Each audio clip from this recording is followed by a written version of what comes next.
At their home in the town of Nalchik in the Russian Caucasus, about 2,000 kilometers from Moscow, the musicians in a group called Mazal have met to rehearse.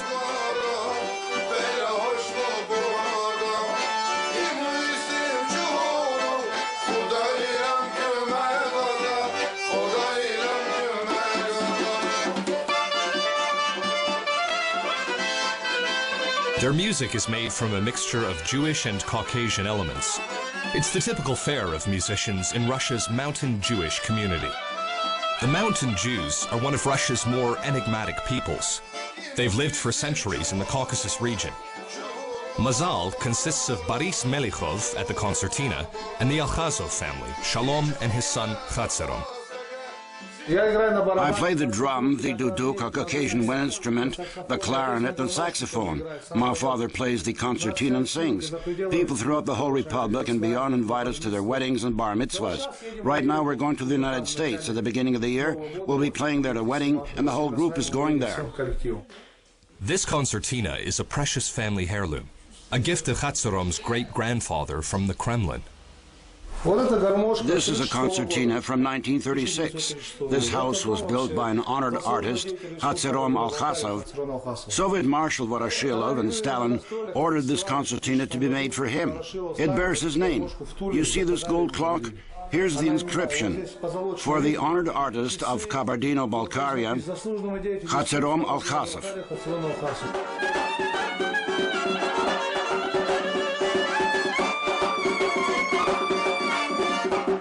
36-year-old Khatserom is a master of the clarinet.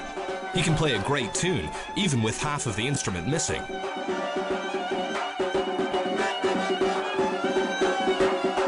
His performance is the standout moment in the band's setlist.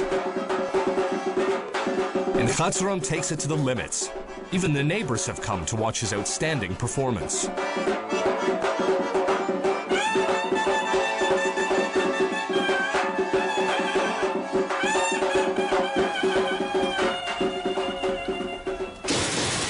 Svetlana Alkhazova, a distant relative of the Alkhazov musicians, is on her way to the market. Svetlana has to hurry. It's Friday. Soon, Rosh Hashanah will be celebrated, the Jewish New Year. For Rosh Hashanah, it's a tradition to eat certain kinds of dishes. Without a ceremonial meal, the celebration just isn't complete. First of all, there's fish. Svetlana buys it at Nalchik Central Market. This is the only place in town to buy really fresh fish. She decides on a grass carp. The name Rosh Hashanah can be translated as head of the year, and this fish will be the celebrated head of Svetlana's New Year menu. I bought fish. Fish has to be on the table.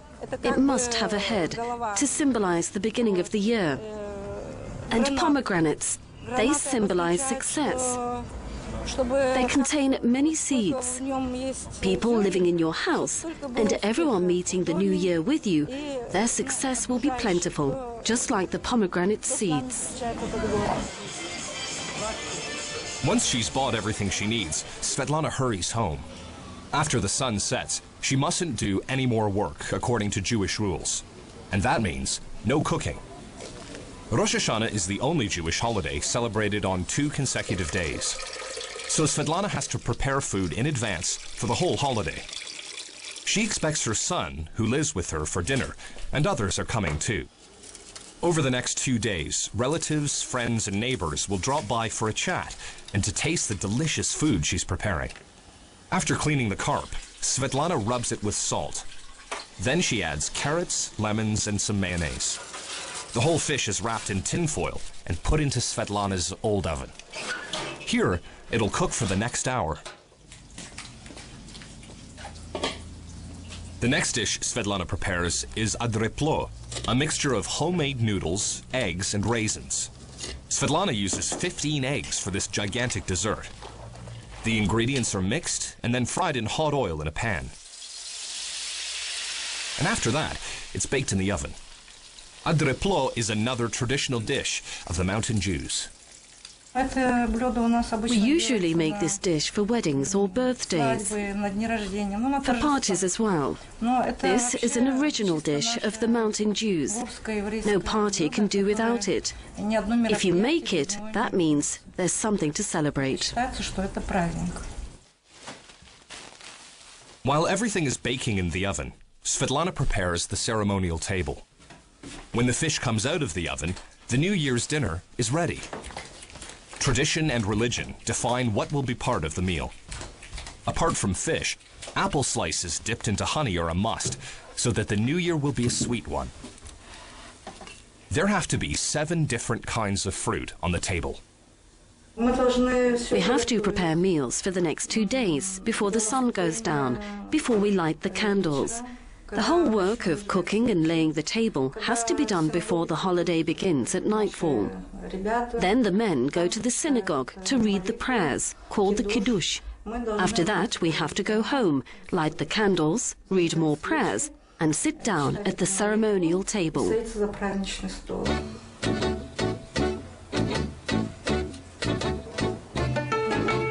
Nalchik, where Svetlana lives, is a town of more than 250,000 people. The city is the capital of the Russian Republic of Kabardino-Balkaria in the northern Caucasus. Nalchik is a pleasant town, uncontaminated by big industry, situated at the foothill of the mountains. The Kabardins and the Balkarians, who make up more than half of the republic's inhabitants, have been living in the region for centuries. The community of mountain Jews here numbers about 2,500 people. There are many uncertainties as to this community's roots and how it came to the Caucasus. But one thing is for certain, the mountain Jews have been living in the Caucasus for a long time.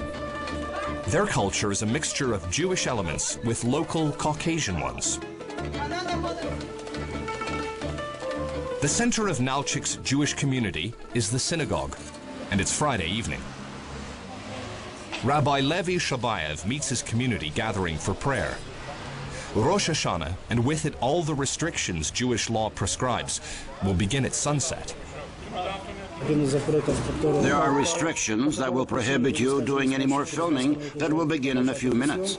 At sundown, they'll take effect. They include a ban on using electricity and lighting flames. From this ban, many other prohibitions follow. You can't ride in a car, for example. Rosh Hashanah in 2006 marks the beginning of the year 5767 in the Jewish calendar. Rosh Hashanah and Yom Kippur, which follows 10 days later, are the most important holidays in Judaism. Many Jews who don't strictly follow the laws of their religion try to be on proper form during these high holidays. The 10 days from Rosh Hashanah to Yom Kippur are called the Days of Awe, or the Days of Repentance. During this period, people are supposed to reflect on their lives and their deeds. You may say that this is a ceremonial, serene holiday and a holy one. At its core lie several things. For one, this is the day humankind was created. At the same time, this is the day of judgment. Mankind is passing before the Almighty, stands in front of Him, and everyone's fate is determined. But Rosh Hashanah is not a totally quiet time. On Sunday, the Jewish community of Nalchik comes together in the Jewish Cultural Center. The girls of the Tovushi ensemble prepare for their show. Tovushi has 20 members, aged from 14 to 20.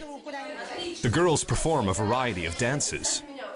The girls are experienced performers, often representing the Nalchik community of mountain Jews at festivals throughout the area and in Moscow. There may not be much room in the house for these dances, but the group make up for the lack of space by providing extra intensity.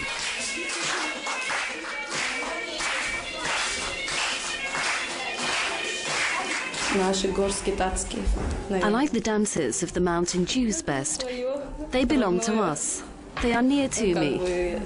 The European Jewish dances, Ashkenazi dances, also belong to us. But I was born as a mountain Jew, and so our dances mean more to me.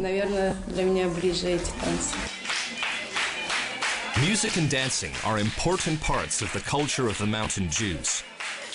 Many parents ensure these traditions are passed on to their children. I was 5 years old when Mama brought me here. I wasn't even old enough for school. I've come here ever since, scarcely missing a lesson, and now I feel that I couldn't live without them. The dances are a unique combination of Jewish and Caucasian culture. The dances of the Mountain Jews have one technique, and European dances have another. The dances of the Mountain Jews differ in their intensity, their fire. Celebrating religious holidays is important for a small minority community like the Mountain Jews. Religious and cultural traditions are closely interwoven. Boris Shubayev, the director of the Jewish Cultural Center, says observance of traditions is important in binding the community together. I won't say that I'm a 100% believer, but at least I have always honored all our traditional holidays.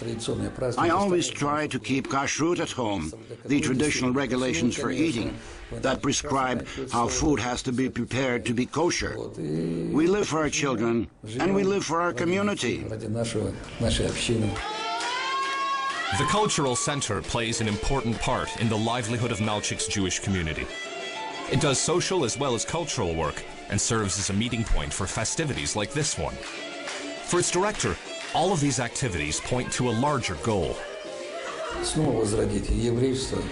We want to achieve a rebirth of Jewishness. People should feel what it means to be a Jew. This is a word with many meanings. We mustn't lose the form of and the feeling for our traditions. These are traditions that have helped us over the centuries in our lives.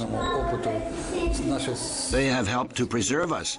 And maybe because we are honoring the traditions of our forefathers, we feel rather secure today.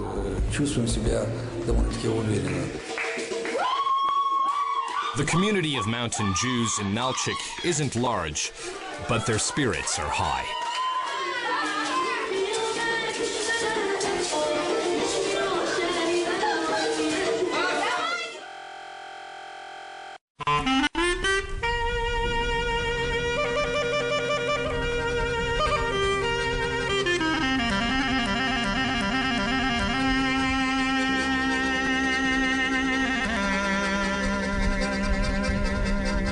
The majestic northern ridge of the Caucasian Mountains.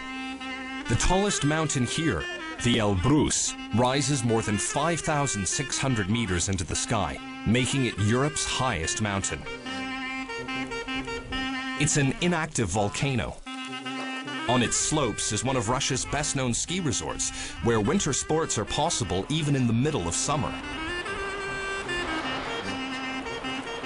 The Caucasus Mountains create a natural barrier along the Russian southern border, spanning over 1,000 kilometers from the Black Sea to the Caspian. For centuries, the Caucasus has harbored a multitude of peoples, languages, and customs. No one knows how long the Mountain Jews have been part of this mosaic, but they've likely lived here for several centuries. Their language, called Tati, is related to Iranian.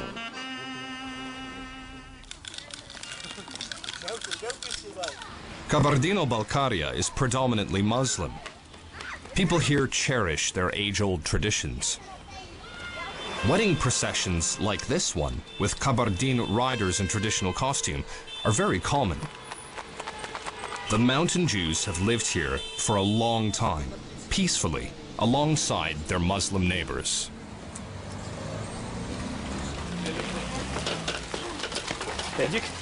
Rafael Babayev is one of the Mountain Jews living in Nalchik's old Jewish quarter. Rafael is an example of the good relations that exist between Muslims and Jews in Nalchik. His Muslim neighbors helped him build a roof for his wine cellar. Rafael heads a Jewish charity, and he's a respected member of the community. It's the Sunday of Rosh Hashanah, and doing work is strictly forbidden.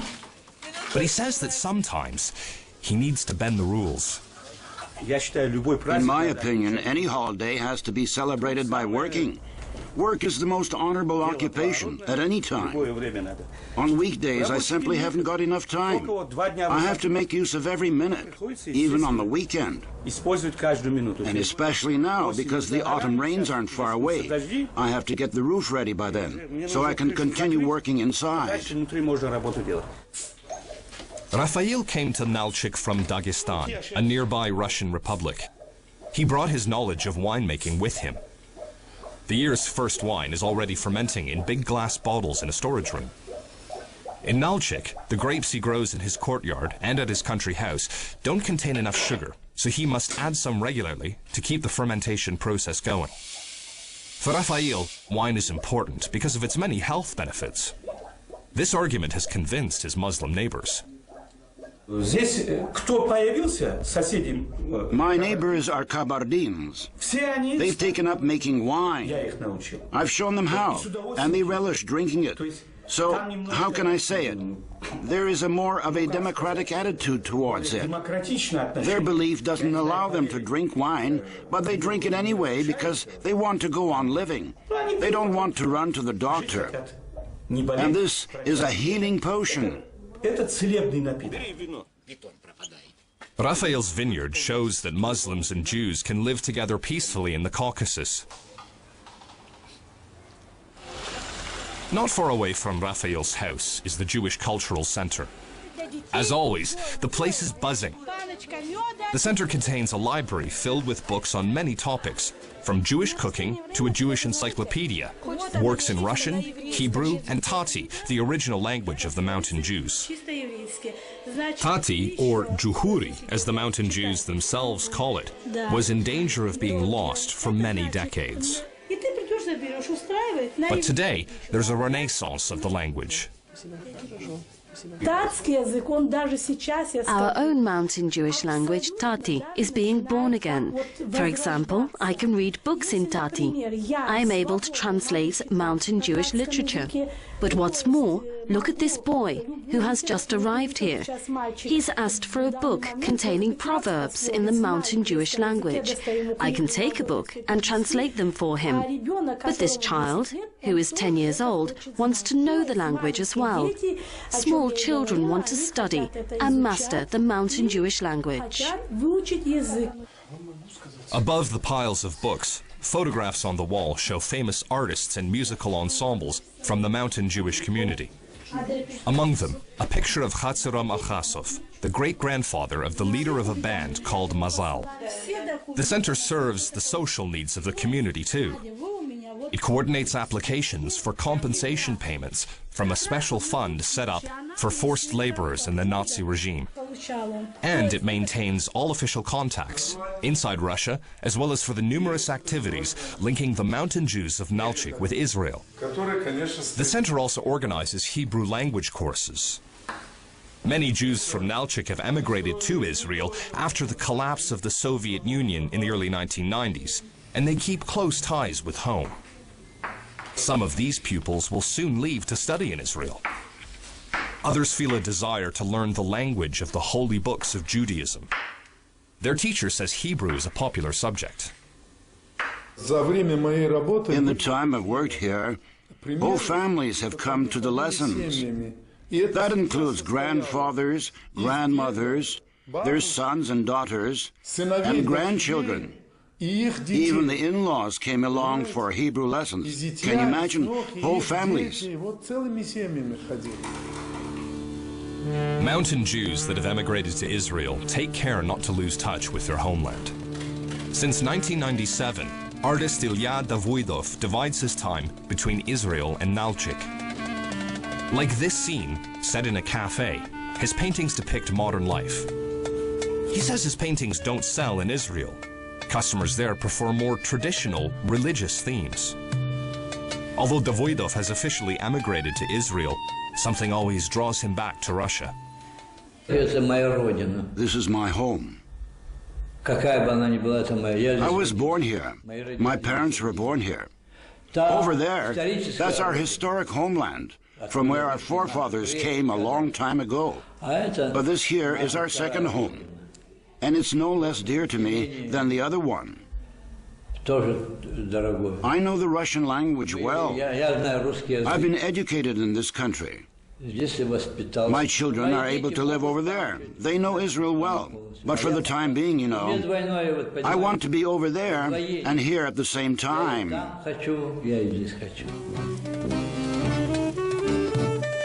Davidov mostly paints portraits. Born in 1932 in Nalchik, he was educated in Moscow and later lived there. His paintings contain few references to mountain Jewish culture. That's a result, he says, of a secular Soviet education. But today, he says he wishes he had more of a connection to his homeland. He's proud his children know about it. Now, if you take me as an example, I can't say that I'm a Jew. I know the customs only a little bit. I should know them, but nobody taught me. Nobody let me study them. We're spoiled in some ways. We don't know all that. I don't want to speak for everyone. I'm speaking about myself. I got interested in art, and I simply haven't got the time to do everything. My children will know. My son is a rabbi. He works in Toronto, in Canada. The six-pointed star in the Nalchik synagogue hangs above the members of the Jewish community as they gather for the first prayers after the Rosh Hashanah holiday. The men put on prayer shawls and tefillin, small boxes containing pieces of holy scripture connected by leather straps. They connect the head and the heart. There are only men present. Women are allowed to participate, but they must stay in the upper gallery. The synagogue is packed, despite it being a Monday morning. For religious Jews, praying and performing good deeds in the period of Yamim Noraim, the days of repentance at the beginning of the year, are a special obligation.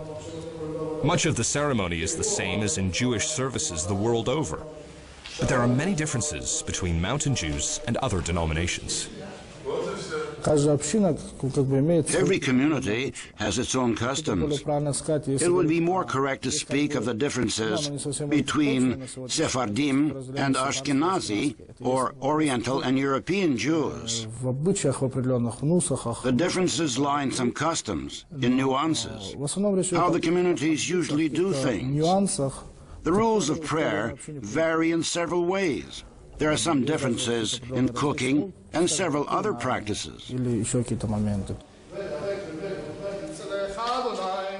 a procession, the Torah is carried through the room, and the congregation touches it with prayer shawls or books. The Torah contains the scriptures of the Old Testament. It's handwritten in calligraphy on parchment. For the rabbi, receiving the Torah is a special moment. He was born in Nalchik, but studied in Israel.